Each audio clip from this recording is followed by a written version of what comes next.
give you a bit of an overview of where we as an organisation have started, or where it all began with our kind of criminal justice journey.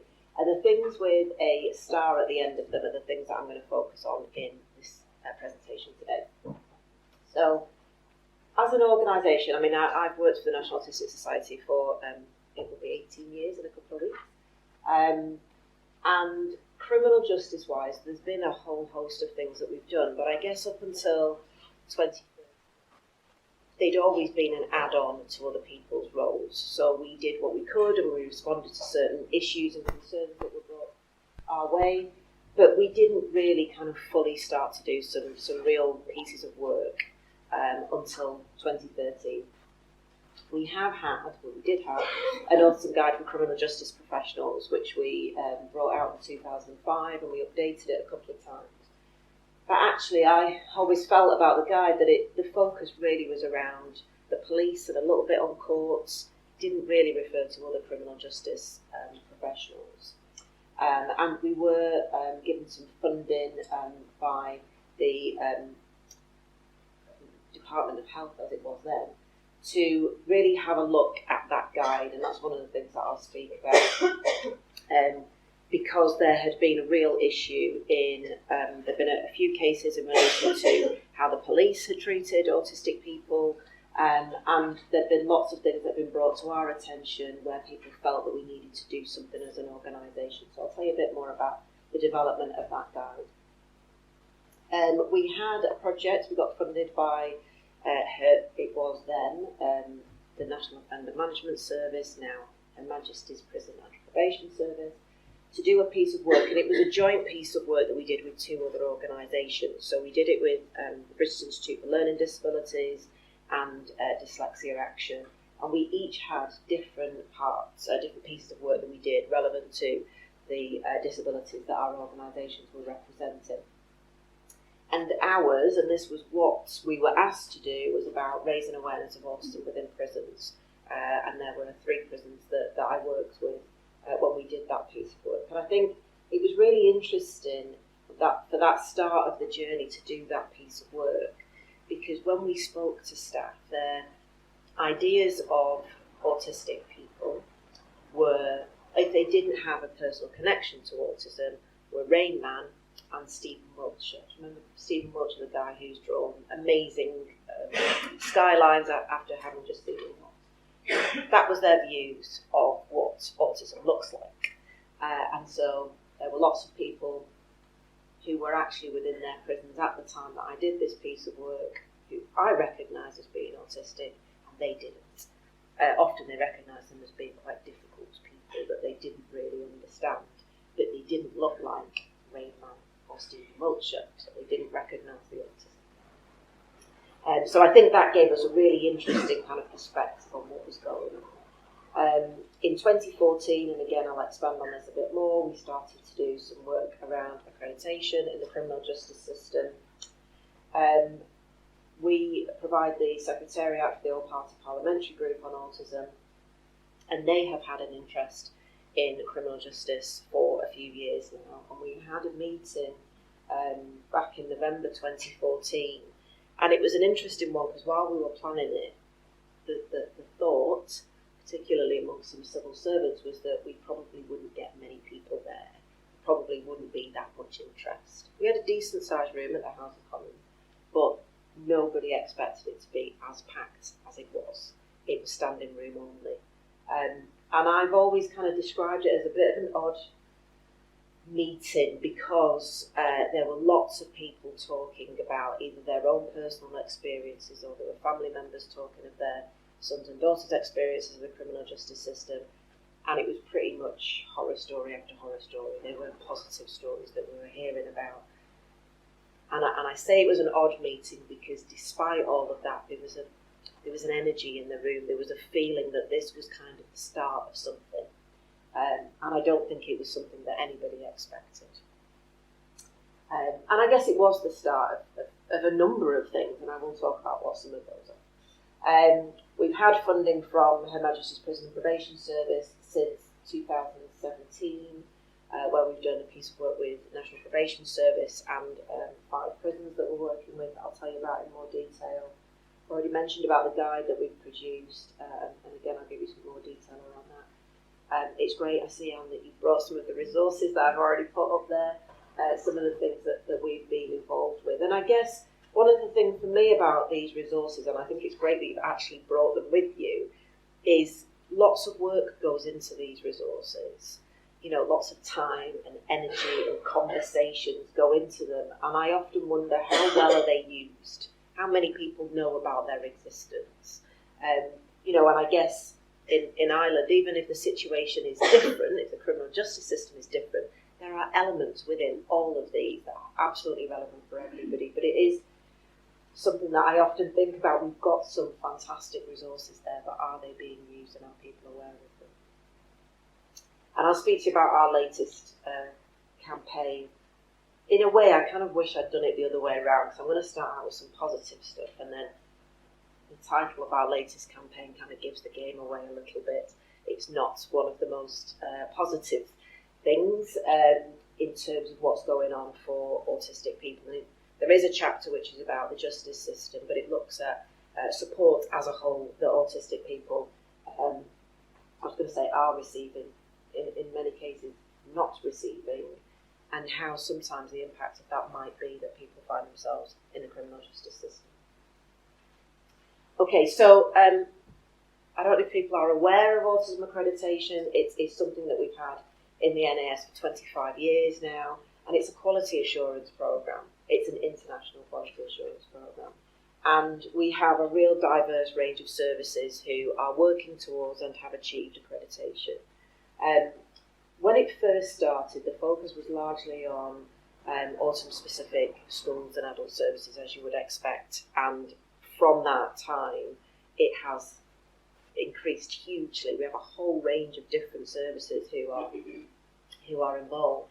And what happened in 2014 was that she's not there anymore, but the consultant psychiatrist and the speech and language therapist, who both worked at Felton back then, and neither of them are there anymore, they had been to a conference where someone from our organisation was talking about autism accreditation, and also the psychiatrist had been to a secure unit where there was a young man who would be leaving Felton and going to the secure unit, and she was going to have a meeting there in kind of preparation for him arriving. And while she was waiting in the gate, she saw that they had their plaque for autism accreditation. Was interested to know that that was a possibility, that we could provide accredited status to a secure hospital. And so the two of them contacted us and said, would we consider developing autism accreditation standards for prisons? And that's what we ended up doing.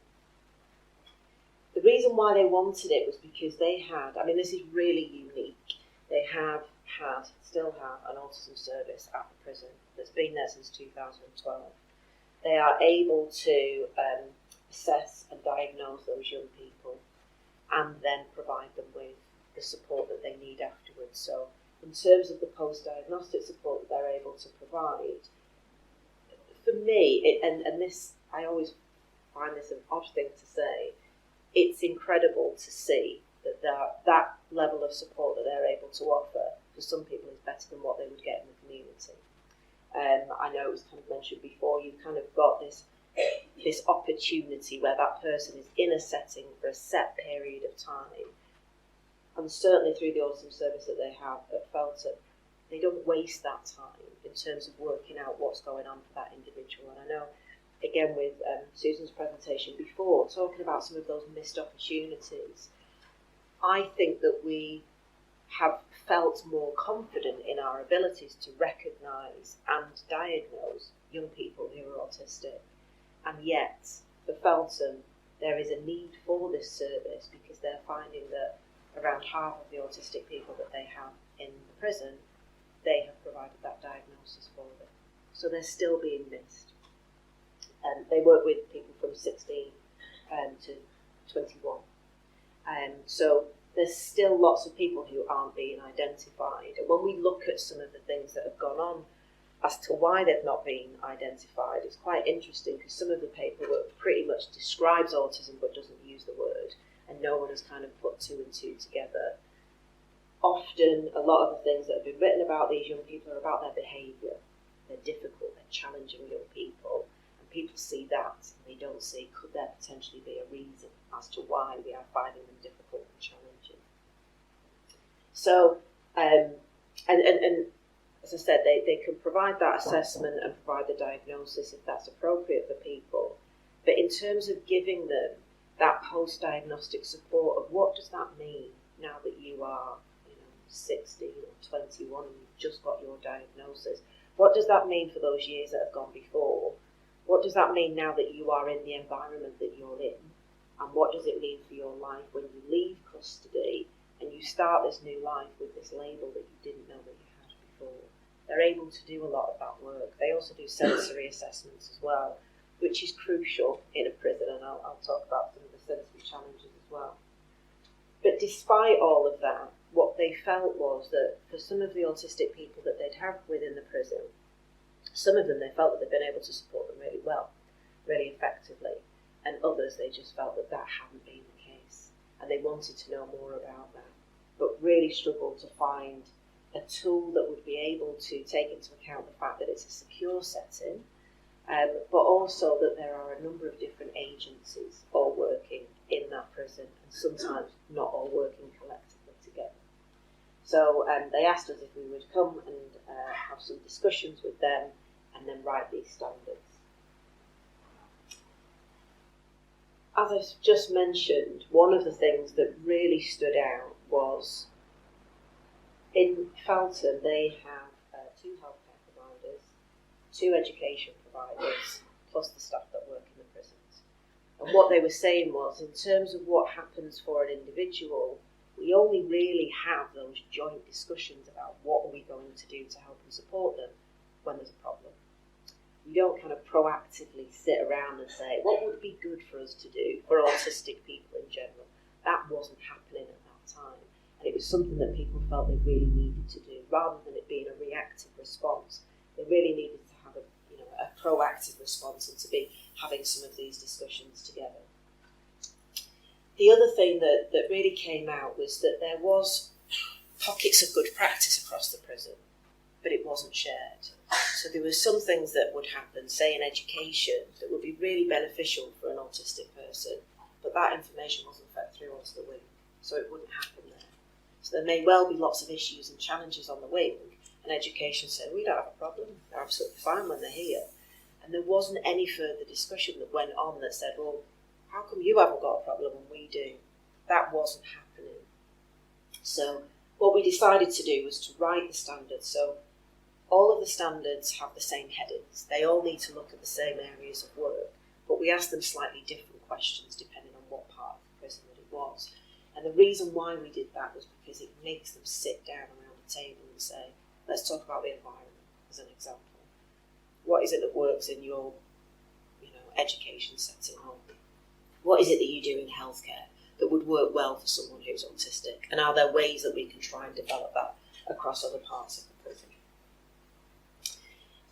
We also looked at, the inspectorate and what they expected of a prison working with people with disabilities.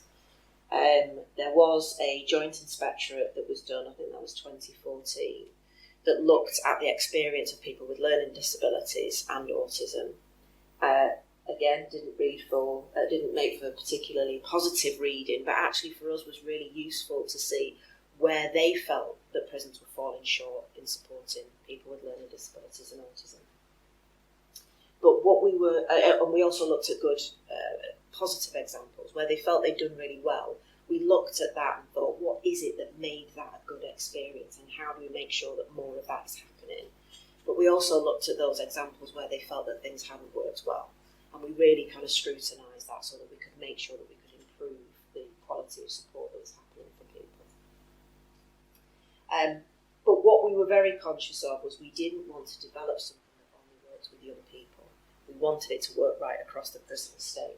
So we got Wakefield, Dovegate and Park on board to also pilot the standards. And they as a group were kind of chosen intentionally. Wakefield was one of the prisons that I'd worked in 2013, and I knew that they were really keen to do more to support the autistic people that they had within the prison, but weren't entirely sure what to do or where to start. One of their big concerns was that they felt that for a lot of the members of staff who were there, they'd worked in the prison for a long time, and they felt that even if they had a background maybe of learning disabilities or autism, they felt like they were probably a bit out of touch in terms of what now happens within community services. So they'd contacted Wakefield Social Services, and this isn't to criticise them at all, but they had said, we just don't have the time and the capacity to come in. This is before the CARE Act as well, which for us has meant, in the UK, has meant that there is now this recognition of the care needs of prisoners whilst they are in custody. But this was before this time, and social services in Wakefield were saying, we just haven't got the time or the capacity to come in and do pieces of work with you. And actually, most of the people who are in there, they're not from Wakefield. So what Wakefield Prison were desperate to do was to try and find a way of how they could bring the outside in, how they could bring in that outside expertise into the prison so that they would be better able to support autistic people. So I really wanted them involved based on that. Dovegate had done some research around a screening tool and how you might identify autistic people within the prison setting, and then what do you do about it once you've recognised and identified people. And Park have done lots of fantastic things in supporting people with learning disabilities for a number of years now. That they felt that although they'd done lots to support people with learning disabilities, they felt that they still had some way to go in supporting autistic people who didn't have learning disabilities. This was a gap that they'd identified themselves. So I thought they've all kind of done things from different perspectives, so it was a really good group to bring together. Around 2014, I think it was, maybe 2015, the former minister, prisons minister, Andrew Selous, had heard about the work that was going on at Felton and was interested as to why a prison would look at something like Autism Accreditation. He was interested to know, did they felt that they had huge numbers of autistic people within the prison? What were their motivations of doing it? And actually he found that for them, they've never felt that the numbers are huge. Around the time they were accredited in 2015, and they had 4.5% of their population was autistic at that time, with a diagnosis. So those were either people that they had diagnosed themselves or people who would come in with a diagnosis. It didn't include the people who were in for a short period of time where they wouldn't be able to do an assessment for that person because it wouldn't be completed before the time that they were released. So they didn't feel that the numbers were particularly significant, but what they did feel was sometimes they could be a significant challenge to the people working around them because they didn't have an understanding of what their needs were. He was very pleased by what he saw and heard, and then decided to write to all prison governors and directors across England and Wales, asking them to have a look at accreditation and encouraging them to register. But he also said to us, I'm responsible for probation as well as prisons, so would you look at developing the same kind of pilot with probation services? And then we had police forces. He was saying, we're doing it for prisons and probation, what about us? So we've looked at that as well. So as I just mentioned, Felton was the first prison to be accredited in 2015. The photo I always think is really interesting. Andrew Selous is the man in the middle. He looks like he's about 2 foot taller than everybody else. And although he is a tall man, he's not quite that tall. And this is what he'd said. It's been incredibly encouraging to see the results of the accreditation process across the prison and to be able to see the difference this has made to the service and support we provide for autistic prisoners. We were very fortunate. The lady in the red coat, it's quite interesting because we've had the 3 key people in the prison that we worked with around developing the standards was the lady in the red coat who's called Mo, who was one of the governors, the psychiatrist and the speech and language therapist. They were the 3 key people that we worked with, and all of them have now left the prison. But I got it in there somewhere. They have been accredited oh yeah, I've put the next slide. They've been accredited a second time. And it was a really interesting one because I think one of the things that I'm certainly aware of is it's people often that make things happen. It's having the right person in the right place with the right motivation. That's often the thing that makes good stuff happen. So it was a real worry that they didn't all leave at the same time, that they kind of one after the other left. And it was a real worry to think, is this all going to fall down like a pack of cards? And actually, one of the things that was really interesting, I did both reviews for the prison. I haven't actually mentioned the process. In terms of accreditation, you have a set of standards that you work towards, and then a review team comes in and looks at whether we feel that you are meeting those requirements. Accreditation is a gold standard, so we don't expect people to kind of meet every single one. We want to see that you're well on your way. And when I did the second review, I just kind of had this feeling of, oh, please don't let it all be falling apart. And the thing that was really interesting was there were members of staff who were around when we did the first review who'd said, because a lot of this work had been driven by 3 amazing people, not just in terms of what their roles are, but their motivation, their knowledge, their expertise, they'd felt quite reluctant to come forward and make their own suggestions because they sort of felt like, we've got these 3 great people, so I'm not sure I would have much to contribute. And as each of these 3 great people left, other people started to feel a little bit more confident in their ability to step forward and say, I think I've got a suggestion. And that has been amazing to see, and it has spread. So it was great to see that they'd been able to kind of maintain that. Wakefield and Park were accredited last year. Watton was accredited earlier this year. We've got a few other prisons who are still working towards it. It's usually around a 3-year period before people have their review and then find out if they've achieved accredited status or not. And in 2018, the National Probation Service in Lancashire was the first probation service to be accredited. And the picture at the bottom is another minister, Edward Arger, who gave the plaque to the National Probation Service staff and to Wakefield and Park. We had a very nice event at NRJ headquarters. So we've got more prisons and probation services who are working towards autism accreditation. And I still think, and even we've worked quite closely with the Ministry of Justice policy team, and they have kind of been amazed that we've got these organisations who are doing this, because they said they don't have to. They don't have to do this work, but they are choosing to. And again, I haven't had anyone say, I'm really concerned. People have raised concerns that they think there's probably more autistic people within their prison than they maybe should be seeing, but they're not saying, huge kind of percentages of people that they're seeing within the prisons. But as I said before, I think what they do recognise is that they have a real challenge in supporting them. So for probation in the North West, we followed a similar format for writing the standards. We worked with the National Probation Service in the North West.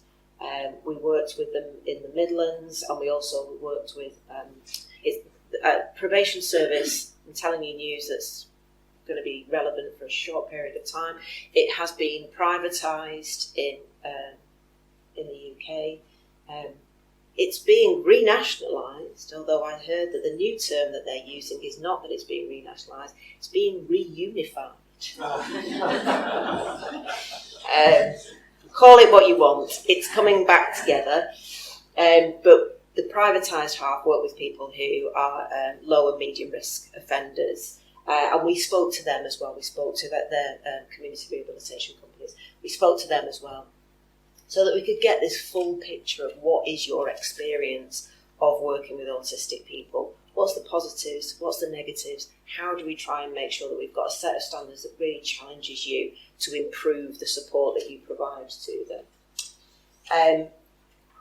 Again, the Minister was really keen that we didn't just kind of focus on the more traditional aspects of probation work like supervision. He wanted to make sure that we included approved premises as well, the hostels, which is really important because trying to live with people is going to be difficult, with lots more comings and goings than you had when you were in prison. can be a real challenging environment for people. So we included the approved premises as well. And one of the things that we looked to do was fairly early on was identifying autism and learning disability champions. Who are those members of staff that you've got? As I said before, I feel that's how we get things done, by having the right people at the right time, in the right roles, with the right motivation to get things done. So we wanted to identify those champions and put them in place. So they're right across the region and across all roles as well, because I think that's really important too. It was decided initially that we would do Lancashire. The Northwest, which is what they wanted to do, is huge. There's a lot of offices, there's a number of approved premises, and it was just too many for us to really get a good idea of quality. Did they have that quality there? So we decided to break it down into what used to be their former cluster areas. So we worked with Lancashire, who, as I've said, have now been accredited, and Merseyside are the next area in the Northwest that are working towards it. So, what did we find? I think one of the things that surprised me most is I think that staff were really good at making reasonable adjustments. They often didn't know why it worked, but what they recognised was someone was struggling, and they tried to find ways of helping them. What they really lacked, though, was confidence, and they really lacked confidence in their ability to make the right kinds of reasonable adjustments. So I spoke to lots of members of staff who would start out by saying, this is probably the wrong thing to do, but I've done da-da-da. And I would think, sounds like exactly the right thing to do to me. They'd gone with their gut instincts, but it wasn't based on a knowledge of autism because they didn't know much about it. And sometimes they'd be quite confused about why the person was struggling with a certain thing. I think one of the biggest issues that they had were around autistic people who didn't have learning disabilities, particularly autistic people who had quite high IQ. And that continues to be something that they find difficult. In some ways, it doesn't make sense. They are intelligent enough to be able to understand certain things, but what they struggle with is the social understanding. And that, for me, is one of the things that I think is most interesting about autism, is about these people with spiky profiles. But when you're trying to work with somebody, it's really hard when you're thinking, I just don't understand why they don't get this. They're really bright, so why are they not understanding this? And it's just the basics of unwritten social rules, how we communicate with people, those kinds of things are still a struggle, whether you have, a fairly low IQ or whether your IQ is absolutely through the roof. But the other thing that we noticed was they were like sponges. We gave them a bit of information and they ran with it. They also came back with more questions and more gaps that they identified as well in terms of what was lacking in support for the people that they were working with. I'd done a meeting, I've been at a meeting, staff meeting, and this member of staff, again, was very kind of apologetic, but said, I've just put this thing together. I thought it might be useful when we're doing team meetings. I've done this Who Wants to Be a Millionaire style quiz. It wasn't like a little thing that she'd put together. The whole thing, the screen, looked exactly the same as it does on the programme. She'd even got the music. But the thing that was really interesting was, obviously, like Who Wants to Be a Millionaire, there'd be a question, there'd be 4 options, and then when it went into what the correct answer was, it gave information then about why that was the right answer. And it was just fantastic because it was fairly quick to do. It was some of the real kind of key points that you would want people to think about and be aware of in terms of autistic people. But it was something that was quite fun. She did say it got a little bit competitive with some members of staff who just wanted to win all of the time. But, you think it spiked people's interest and it gave people a talking point. And I think that's one of the most important things. We're never all going to have the answers. We've never met every single autistic person. But if we're having conversations and looking at what can we do, how can we help people, that's going to make a big difference and wasn't happening before.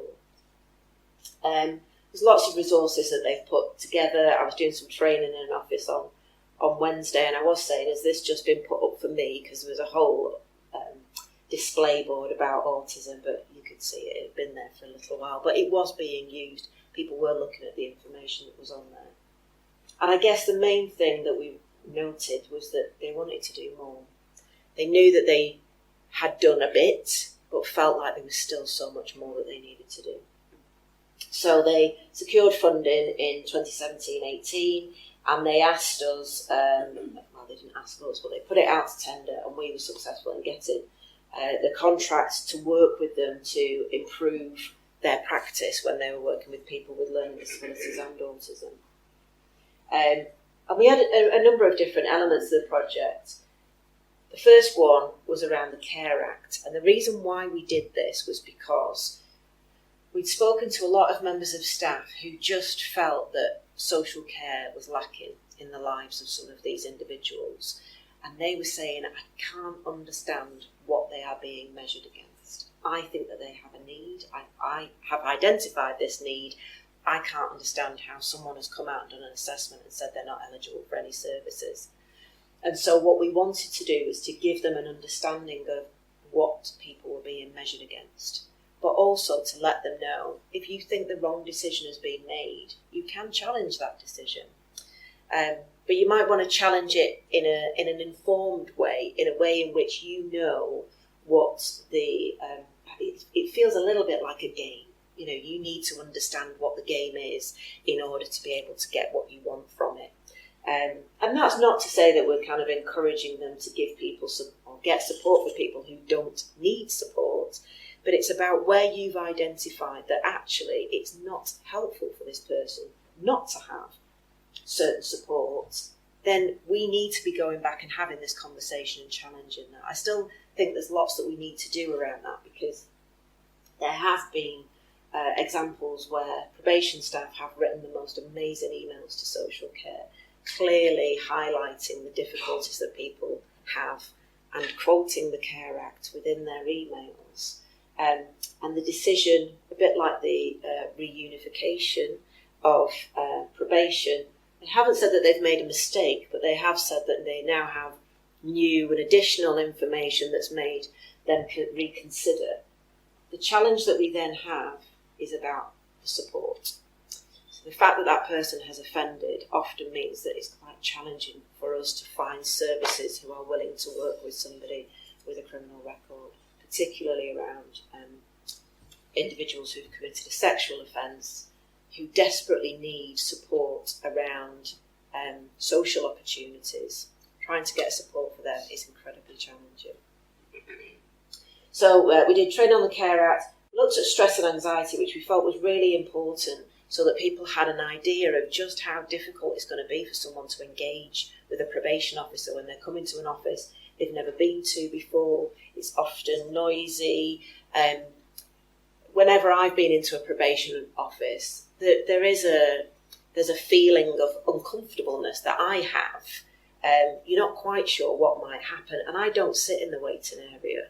I get to go straight through and go to where I need to be. I can't think of anything worse. And some of the offices in the Northwest, they have seats where they're stuck to the ground and you're facing that way, and then there are seats stuck behind you that face the other way. I can't think of anything more intimidating than sitting in an environment like that where someone is sat behind you and you have no idea what they're doing behind you. So understandably, lots of people sit side on so they can see what's happening. But we just felt it was really important for them to be considering how difficult that might be for somebody's engagement. We looked at offending behaviour and gave them an idea of how and why some of the offences may have occurred. We also did reflective practice sessions. We continue to do reflective practice sessions, and this has worked really well with the probation staff. So it's an opportunity for them to talk about whatever they want to talk about. Might want to know more about learning disabilities and autism. They might have a case that they want to discuss. I facilitate those sessions, but we do it with a group of staff. So it's not like me coming out with all of the ideas, because sometimes some of these cases I think, wow, they are incredibly complex. I wouldn't know where to start. But colleagues sometimes will say, oh, I work with someone like that, and I did such and such a thing. Have you tried this? And sometimes I'm not always sure what's possible for them to do, what's possible for them to try. So it's great having colleagues around the table as well who are able to help with that. We've developed a toolkit of resources for them. We have a service user group. So it gives people who are using the service an opportunity to comment on how it feels for them. And I'll show you some quotes that they've given us in a minute. Partnership development was a huge aspect towards this. So it was about linking them in with other services that are available within their geographical area so that they know what's possible for people, what they can access, but also for them as professionals, help and support that they can have when they're working with certain individuals. And then clearly we evaluated the whole thing. And all of this work assisted them in their preparation for their accreditation review. I'll read through this because I know it's quite dense, but these are comments from autistic people. It can be quite daunting, like I said, when you don't know people. So I say, if you first meet someone, I can't really speak about learning disabilities or anything like that, with Asperger's, that kind of face-to-face, across-the-desk thing can be difficult. So maybe if it was less intense, maybe. If the person isn't making eye contact with them, it's not a sign of disinterest or being rude, and I put that in bold. I think it's really important. It's because it's difficult for them to make eye contact and be engaged in a way that they'd, as in staff, expect a normal person to be engaged. It's just, I guess, knowing what to expect with people with Asperger's and trying not to treat them differently because of how they act, like their body language or whatever. And then we'd asked about examples from his own experience. I can't really, but, I don't know what's in their minds, because only they can tell you that. When they evaluate people to determine their risk or whatever, it might prejudice their decision if they think the person isn't engaging in the way that they should. But I'd say it's not always the case that they're not engaging. It's just that they're not engaging in a way that's expected of people. It's difficult, I guess, for people with Asperger's to show emotion, show remorse and things like that. It doesn't always come across as well as it might, or it should, but it doesn't mean it's not there. I've always had difficulty with displaying my emotions. I guess talking about the difficult things, it can be quite hard. Obviously you need to talk about it because that's what you're there for. Sometimes it can be hard to express yourself properly. And that for me, I think, really summed up why it's so important that we do this work. It was great that he is as insightful as he is, but I can imagine, and I know that this happens, people totally misunderstanding why is the person not looking at me. Every single time I meet with them, they always look shifty, they're always looking at the floor. We do have an expectation of how we think someone should engage. Probation staff have an idea of how they think someone should engage. And if it's not in the way that they're expecting, that can be a problem, particularly if that person doesn't have a diagnosis.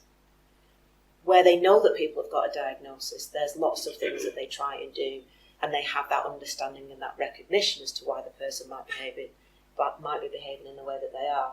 If they don't, it can be a real challenge for them, understanding and recognising the person's not trying to be difficult. There's a specific reason for it. This is from somebody else. As I said, my overall experience has been pretty good. I feel very fortunate to have my probation worker. She's really understanding and helpful and always tries to help. She doesn't take an adversarial role. It isn't like a strict relationship. She's there to offer a helping hand. That's the best way for probation workers to act, because it makes you more willing to engage with them than if they're trying to be strict with you, which I guess can kind of make you disengage. But the way she engages is brilliant. She just talks to you like an equal, really. Always tries, helps out. Again, the understanding is the key, and knowing they understand, that will be a great help for most people with autism and Asperger's. From the staff's perspective, I think doing the training helped me reflect more on how to help and what the problems were he was having before he was sent back to prison, because he wasn't being managed in the community. I think before I would have discussed with the manager and managers would have had him recalled sooner. But I think doing the training, working with the project, helped me reflect more on, let's look at, is it a risk issue or is it something we can try and work with, and prolonged his return to prison. I think it helped me manage him better and help him sort out his anxieties and frustrations rather, and work with him more in the community by keeping him in the community. Whereas prior to the training, I'd be thinking, oh, this man is a risk issue, which he wasn't at that point. He did progress to being a risk, but We need to sort out getting him into housing, into mental health, adult social care, things like that. So it has a massive impact. And we do know there's been a number of cases that have been brought through the work that we've been doing where the risk has escalated for autistic people, not necessarily because of their offending behaviour, but because of misunderstandings about engagement. I'm working with a transgender, this is somebody else, working with a transgender offender. The particular area of work where I work directly with offenders is in relation to transgender offenders. And I was reading through the minutes of the meeting and someone had remarked that this person had autism, but there was nothing else in there. The whole meeting was focused around the person's transgender status. So I was able to write back to people managing her and say, actually, I noticed that you said she has autism, but you haven't said how that affects her, what reasonable adjustments she might need. So the training and what I've learned enabled me to go back and challenge people nicely, but very directly to say, it's not enough to just say this person has autism. What does that mean? What are you actually going to do about it? These are some of the resources we've got. These are some of the ways you might think about autism. So it allows me to reflect more generally on what we need to do as an organisation, but also where I'm aware, as offender managers are working on cases, I can very directly make an intervention. I definitely not had the confidence to do this before. And I think it goes back to the thing of, people don't know what they don't know. And, putting something in there, the person's autistic, as if that's going to give you all of the answers, that happens a lot. And it takes somebody like this and having that knowledge of what autism is to then be able to challenge that. But it wasn't all smooth sailing, we had some challenges. In Preston, we've got a criminal justice liaison team whose role it is to assess the vulnerability of people who arrive themselves. And I've had a conversation with them about what they would do if they came across somebody who they considered might be autistic. And the grim reality is that unless someone is already in a service, that people are not being picked up at that stage. And we're then picking them up when they've been through the courts and sentenced. And my personal opinion is there's a lot more learning to be done with courts, magistrates, solicitors, clerks around that whole thing. We have a target to make sure we undertake 90% of pre-sentence reports on the day. In the olden times, most often the court would adjourn for the report if they wanted more information in order to sentence, and now it's done on the day. So there's very few who go for a complex pre-sentence report. So the pressure is on the court setting to do an assessment, an interview of somebody. So I think it's quite a difficult environment now. In fact, we had somebody come through yesterday from a community order. He's got autism and schizophrenia, and he's been convicted of breaching his notification requirement. He's been prosecuted and court put him on a community order to us. But when he came in yesterday, the staff who interviewed him were really concerned that he didn't appear to understand anything of what we were saying to him. Somehow that person has slipped right through the system to my mind. So I'm going to do a bit of work on that and look at what went on there. But we've had him on supervision before and we've made lots of adjustments. Most of the contacts were at home. We did home visits during the course of the last supervision and realised how bad things were at home for him. He basically didn't have any furniture and was barely functioning. Someone in my team did one-to-one work with someone who committed sexual offences and does one-to-one as he couldn't do the group we run for various reasons, and she brought him to supervision. I'm not clinically trained, I can't do clinical supervision, but she brought him because she was struggling with where to go next, and it was somebody I was a little bit familiar with before. One of the issues in the past has been that he collects children's clothes. I think it's socks. And I do remember some time ago that he may have been recalled because of those collections. And I think I was involved in that, and the police had kind of done a visit and seen socks and been quite concerned.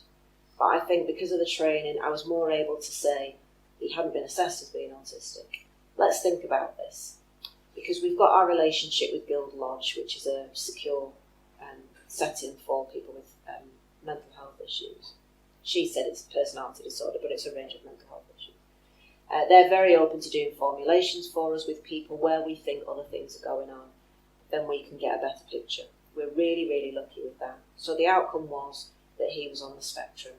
And this is someone who is 50 plus years old and has never been assessed. So we've made some progress, we've still got a way to go.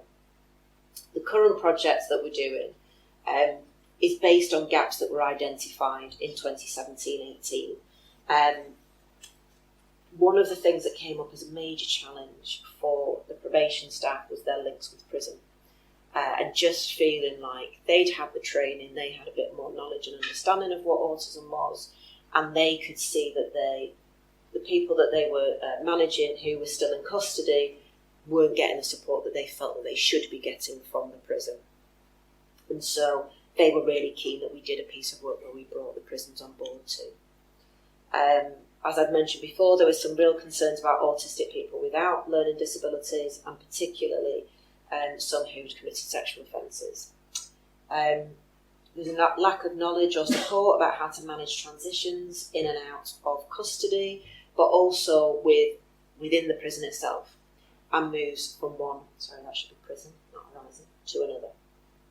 So, as part of the current work that we're doing, we've got the same training package that we delivered last time, but we've done it with prison and probation staff this time. So we've now got more champions. We've got awesome champions, awesome learning disability champions, right across the Northwest in the National Probation Service, and now in the 5 prisons that we're working with. We've continued to do the reflective practice sessions that I mentioned last time, and the consultation service is an opportunity for staff to email me or call me, and we can talk about cases. We've developed a toolkit of resources as well, focusing on prison staff. This time we did probation staff last time. And there's a risk assessment tool that's used for all offenders who commit sexual offences. And one of the concerns from staff had been that they really struggle to complete these where the person is autistic. So we said that we would write a guide that we would look at using within the Northwest, and then see if we could get it agreed nationally. And what has happened is there is someone within the Northwest region who is looking at the development of this particular tool. It's been around for 4 years, and they've said it keeps changing all of the time, so it needed a real kind of look at what it was that was going on with this tool, develop it to be a bigger and better tool, and what they felt was there were gaps in people's knowledge. Interestingly, autism wasn't a gap that people had particularly identified. They did identify a gap around learning disabilities, but the man who's involved in doing this piece of work has said, I don't know why autism hasn't come up before, because some of the cases that I'm informed about are incredibly complex, and I know that staff are struggling. So we've got agreement that there will be information about learning disability and autism within the new guidance that comes out for this risk assessment tool. As part of the other aspect of work around people who've committed sexual offences, we have trained all of the facilitators of programmes for people who've committed sexual offences across the Northwest. Service user consultation has been part of it again, which is really important that we get their views, but not just of probation, we've also done it within all of the prisons. And the tools that we've developed, we've tested them with the autistic people and people with learning disability within custody, and try to gain their views about what they feel works and doesn't work for them in prison. As I've mentioned, the Champions Network has been increased. It's across the prisons as well as probation, and that piece of work finishes at the end of March next year. What we have done was we've got some information. Every aspect of the work that we do is evaluated. So all of the training that we do, it's evaluated. And one of the things that I thought was quite interesting was we've measured knowledge and confidence of members of staff. And both of them are increased when we've provided the training. But the knowledge is increasing quicker than the confidence. And I think it's quite an interesting one, because what it's made me think is that the training that we offer, the guides that we've written, it gives you generic information about what autism is. But everyone's different. And the main thing for me is I want it to make you think, I need to think differently. I need to think about this particular individual in front of me, and I need to think differently. But staff are still saying, I need a bit of extra support. And some of the cases are unbelievably complex. You know, I defy some autism-specific providers to know how to support some of these individuals. And so what they're saying is, I can do the offending behaviour bit because that's my job, but I'm really struggling working out how I kind of bring the autism and the offending behaviour work together to be something that's meaningful for this particular very complex person that sits in front of me. So this is kind of the measures from the feedback that we've had from staff. So I think it's quite interesting in that as you kind of go down the list, people agree less about how confident and able they feel that they are to be able to share their knowledge with colleagues, or to be able to look at how that knowledge informs practice. And so we're looking at that as part of the next piece of work that we hopefully will get the funding for. I'd mentioned about the Autism Guide that we've done. This was based on research that was carried out in 2016 by a number of academics, and they found that just 42% of police officers that they surveyed were satisfied with how they'd worked with autistic people, which I think is fairly significant, while just 37% of respondents said that they'd had any autism training. And of those who hadn't had training, 92% of officers reported this would be useful, with many saying it would help with communication and minimising distress. And lots of them were very aware that they had increased the distress of individuals who were autistic because they didn't know the best ways of engaging with them, and didn't actually know, once it had got to that critical point, how do we try and reduce this down. So the guide has been written with academics, it's been written with autistic people as well, some of whom are serving officers, family members and other professionals with a connection to autism and criminal justice have been involved as well. We did this 2018, I think it came, 2017. We're ready to update it again.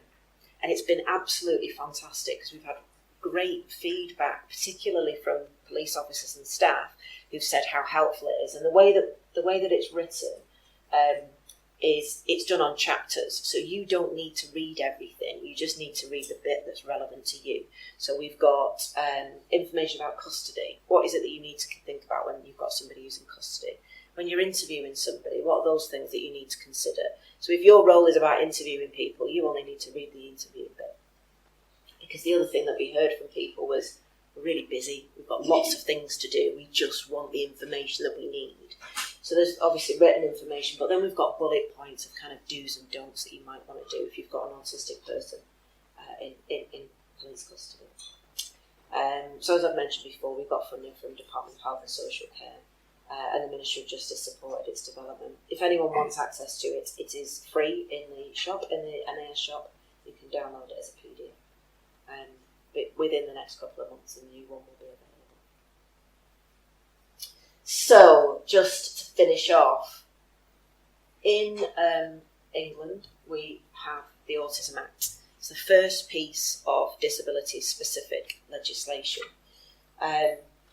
Lots of people don't even know about the Autism Act, even though it's been around for 10 years. And what we were asked to do by the All-Party Parliamentary Group on Autism was do a review. Where are we up to? We've had this piece of legislation for 10 years. Has it made a difference? What difference has it made? Where are we still lacking in the things that we need to do to support autistic people? As you can tell by the title, it's not, we've still got a lot that we need to do. People aren't getting the help and support they need. And over that 10-year period, it's become more and more challenging for people to get the help and support they need. We had a series of inquiries that took place in the Houses of Parliament. Obviously, the one that I was involved with was access to justice. And one of the things that I really wanted, I worked with our policy team to put together what we should do on that day. And I felt it was really important that we looked at the good stuff. We know it's not right. We know we've got issues with the criminal justice system as a whole, not just for autistic people. As a whole, we know we've got some issues. We know that, so I'd rather we didn't spend our time going over and over the fact that things aren't how we would want them to be.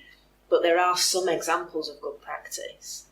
How do we make sure that those examples of good practice are just general practice? It's just stuff that's available to everybody. It's been possible in some settings. So why are we not using that as a way of challenging and saying, we want more of that? It's great that they've got it in that area, but what about everybody else? So that was very much the focus that we had on the inquiry itself, was looking at those examples of good practice.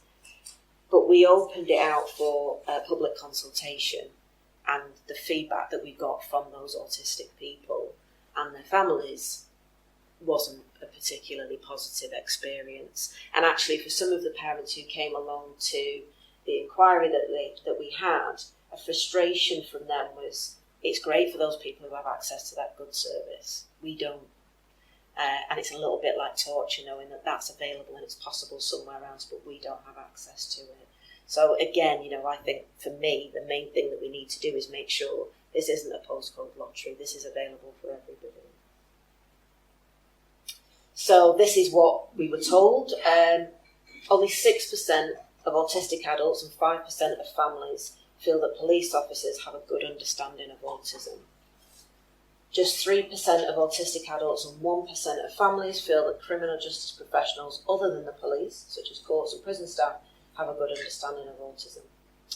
And we've got some quotes here. I'm an appropriate adult and assist people with autism at police stations. I would like to see the police given more training on how to deal with people on the autistic spectrum, especially in interviews regarding criminal offences.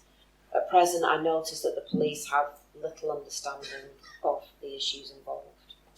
Somebody else, I can't emphasise this enough, autistic people are being criminalised through lack of awareness. Taking him into the criminal justice system would have been catastrophic for someone so vulnerable. Never a day goes by without us being so grateful for the common sense and care shown by those police officers. So again, it kind of highlights there's some good stuff happening, there's not enough good stuff happening. So the recommendations that we've got are that the government should commit to making autism training mandatory for all police officers by working with the College of Policing. We have had numerous conversations with the College of Policing about this, and their view has always been there are so many, they've done different pieces of work where they've looked at all of the different types of disabilities and kind of mental health conditions and things that people have, that if they provided training on all of those, they would never get police officers out. I get that, but it's happening in some police forces, so it's possible. Consider how best to roll out initiatives such as the Metropolitan Police have got autism alert cards. There's other areas that have autism alert cards as well, but they also have passports, a passport system that can follow through with the person from the police into court, and look at how we can improve the interactions between autistic people and the police. Commit to making the availability of appropriate adults mandatory in all cases where autism is known or suspected, and work with relevant agencies to make good quality role-specific training in autism mandatory for other criminal justice professionals.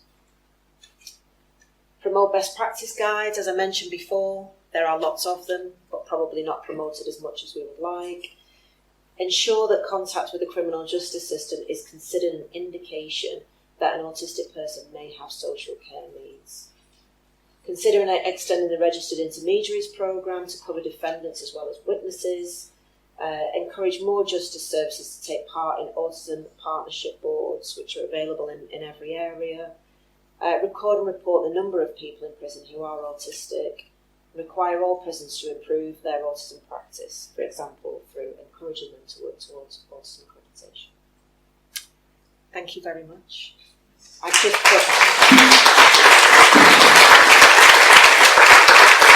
If anyone wants to know any more, the links on there have got lots and lots of information on them. Thank you very much. Thank you.